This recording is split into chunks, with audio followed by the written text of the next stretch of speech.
The dinner was supposed to be the biggest night of Sarah Whitfield's career. For 6 years she had worked at Ashcombe and Reyes, one of the most respected law firms in Chicago, climbing from paralegal to junior associate to, finally, this year, senior counsel. The annual partners' dinner was more than a celebration. It was a stage. Every associate who wanted to be noticed showed up polished, rehearsed, and armed with a spouse who looked good in a photograph. Sarah had never cared about that. She had married Daniel Whitfield 11 years ago because he made her laugh until her stomach hurt, because he remembered how she took her coffee, because he had sat with her in a hospital waiting room for 6 hours after her father's surgery, and never once looked at his phone. He was steady. He was kind. He was, in every way that mattered to her, enough. But steady and kind do not photograph well next to a room full of surgeons, hedge fund managers, and men who wore watches that cost more than Daniel's truck. Daniel worked as a maintenance supervisor at Lincoln Heights Community Center. He fixed boilers, patched roofs, unclogged drains, and coached the after-school basketball team for free on Tuesday nights. He liked his job. He had never once complained about it. But Sarah knew. Walking into the ballroom of the Drake Hotel that evening, with her hand in his, that some of her colleagues would not understand him. She just did not expect it to happen so fast, or so cruelly. It started small. A comment from Whitney Marsh, the wife of one of the senior partners, who asked Daniel what he did for a living, with the kind of smile that already knew the answer would be disappointing. When Daniel answered simply, "I keep buildings running, mostly a community center on the south side," Whitney's smile did not change, but something behind her eyes did. "How sweet," she said. "The way people say something is sweet when they mean it is small." Sarah felt her face grow warm. She reached for Daniel's hand under the table, and he squeezed it back, unbothered, the way he always was. It got worse over the second course. Preston Ashcombe, the managing partner's son and a name partner himself, had clearly had 2 drinks too many by the time the salads were cleared. He leaned back in his chair, loosened his tie, and looked down the table at Daniel with the specific cruelty of a man who has never once been made to feel small. "So let me get this straight," Preston said, loud enough for the whole table to hear. Sarah graduated top of her class at Northwestern Law. She works 80-hour weeks. She just made senior counsel at 34, which, by the way, nobody in this firm has done before her. And her husband, he paused for effect, swirling his wine, fixes toilets. A ripple of laughter went around the table. Not everyone laughed, but enough did. "I'm not trying to be rude," Preston continued, clearly trying to be exactly that. "But doesn't it ever feel like you're carrying the whole relationship? I mean, no offense, man, but that's rough. Some of us would call that a bit of a failure, honestly. A guy who lets his wife outwork him that much." The table went quiet. In that particular way rooms go. Quiet when everyone is waiting to see who will break first. Sarah opened her mouth to defend him, fury rising hot in her chest. But Daniel gently squeezed her hand under the table again. A small, calm pressure that meant, "It's all right, let me." He set down his fork. He did not raise his voice. He did not look angry. If anything, his expression was almost gentle, the way a teacher looks at a student who has asked a question, without realizing how much they do not yet understand. "Preston," Daniel said, "can I tell you something?" Preston, caught slightly off guard by how calm the response was, shrugged. "Sure, go for it." Daniel looked around the table slowly, at Whitney, at the partners, at the associates who had laughed,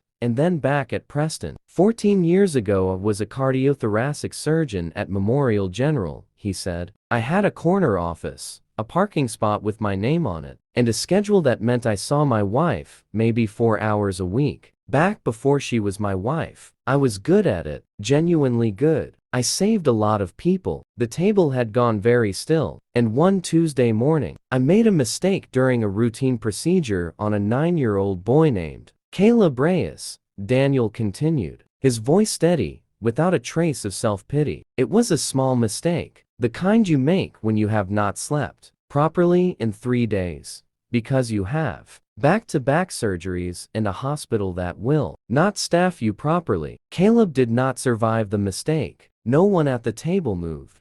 I want to be clear, Daniel said.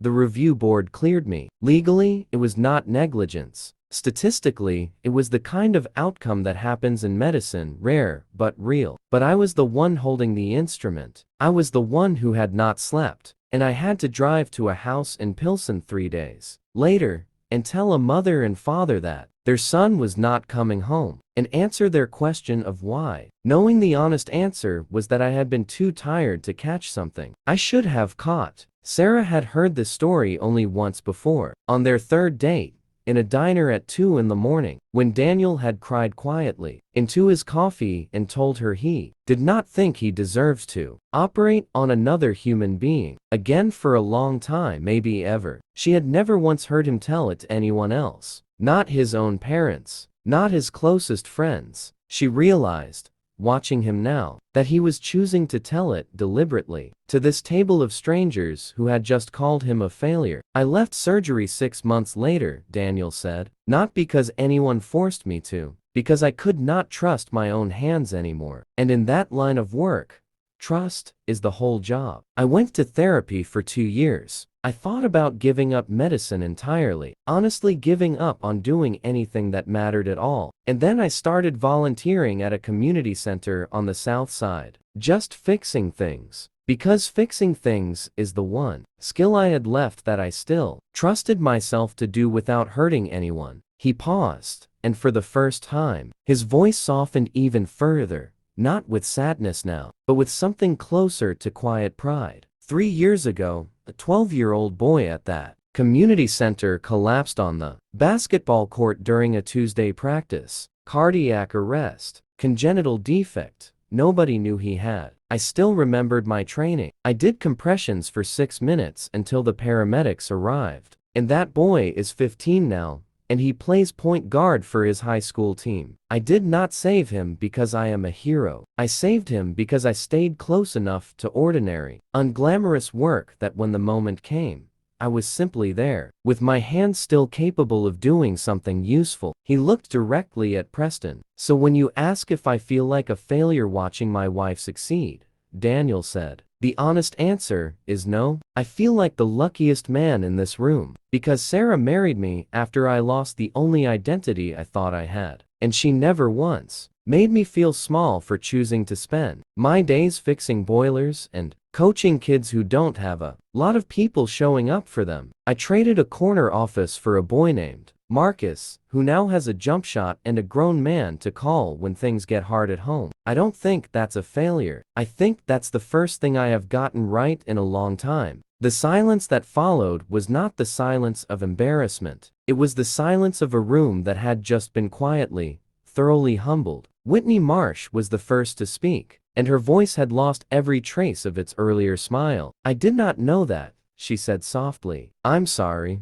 That was a cruel thing to say, and I'm sorry we laughed. Preston Ashcombe, to his credit, did not try to make a joke to smooth it over. He sat there for a long moment, turning his wine glass slowly, and then he said, quietly enough that only the people near him could hear, my father had a heart attack 2 years ago, triple bypass. I never once asked the name of the surgeon who kept him alive that night. I just assumed it was owed to us. He looked up at Daniel. I'm sorry, man. Genuinely. Sarah did not say anything for a while. She simply reached over, under the table, and laced her fingers through her husband's, the way she had 100 times before. Except this time, it felt different. It felt like she was not comforting him. It felt like she was proud to be seen holding his hand in front of every person in that room. Later that night, in the back of a taxi heading home, the city lights sliding past the windows, Sarah rested her head against Daniel's shoulder. Why did you finally tell them? She asked. You never tell anyone that story. Daniel was quiet for a moment,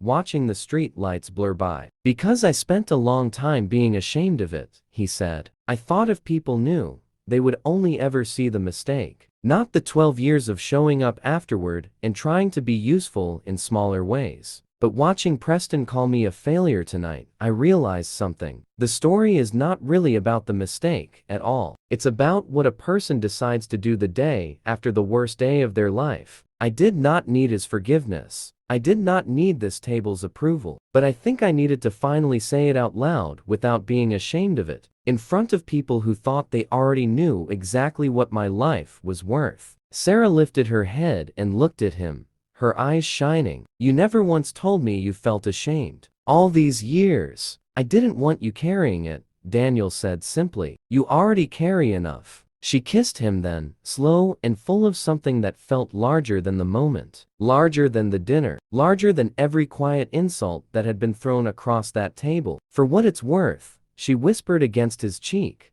I have never once, in 11 years, thought I was the one carrying this relationship. You have been carrying me since the night my father went into surgery, and you have never once asked for credit. 6 months later, Sarah found out, entirely by accident, that Preston Ashcombe had quietly donated $40,000 to Lincoln Heights Community Center, earmarked specifically for a new gymnasium floor and a proper defibrillator kept on site at all times. No name attached, no press release, no mention at any partner meeting. When she asked Daniel if he knew who had done it, he only smiled and said some people just need a reason to remember what actually matters. And once they see it clearly, they usually do something quiet about it. Sarah never brought up that dinner again after that. She did not need to. Every person at that table had learned the same thing that night. Watching a man they had mock speak 11 sentences with more grace than an entire room of expensive educations had managed all evening. Success was never about the size of an office or the number on a paycheck. It was about what a person chose to build, quietly, patiently, on the other side of their worst day. And somewhere on the south side of Chicago, every Tuesday evening, a man who used to hold human hearts in his hands still shows up at 6 o'clock sharp to coach a group of kids who have no idea he was ever anything other than exactly who he is now, a coach, a fixer of small broken things, and, when it matters most, still someone who knows exactly what to do when a heart stops beating. That, Sarah had come to understand, was never a failure at all. It was the quietest kind of greatness there is.